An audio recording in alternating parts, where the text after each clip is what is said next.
A day in my life as a content creator and a stay-at-home mom. Charis!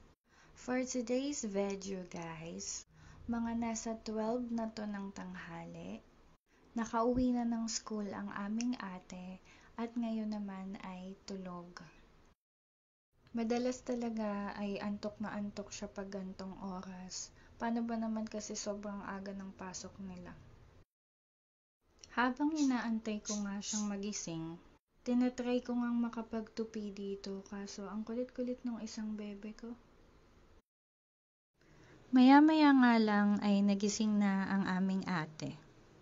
Kumain na nga kami dyan ng sabay-sabay pero hindi ko na naisama sa video. Sa sobrang haba kasi. Ginagawa nga nilang butterfly daw yung hanger. Nag-iba bigla yung boses ko.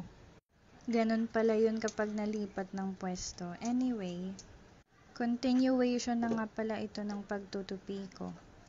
Dito nga pala is, nagsastuff ako ng cloth diapers.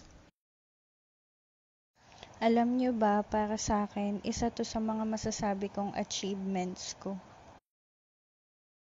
Hindi siya madali pero worth it. Para sa health ni baby and para na din kay Mother Nature. Hala, may ganun?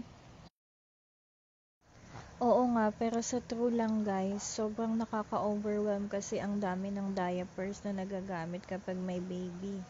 Kaya para sa akin, malaking bagay ito. Pagkatapos ko ngang tupiin at ayan, nakisali naman itong dalawa.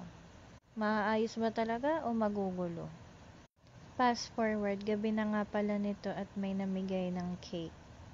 At red velvet cake pa nga. Thank you sa mga beshi ko dyan sa labas. So ano pa nga bang magagawa natin? Di kakainin natin to. At syempre hindi natin to maitatago sa kanya kaya kakain din siya.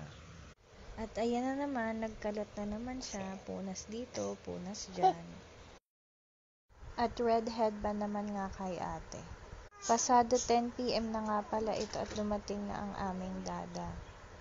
Nakaligo na nga pala kaming tatlo dyan. At nagre-ready sa aming pagtulog nang dumating ang aming dada. Pero tingnan mo naman, mukhang hindi pa talaga ready matulog. Parang nakamax pa nga ata ang energy. Kapag may dumadating kasi talaga na tao, parang nabubuhayan talaga siya ng dugo. So ako bilang nanay, hirap na naman magpatulog. Cuddles nga lang daw kami dyan, pero mukhang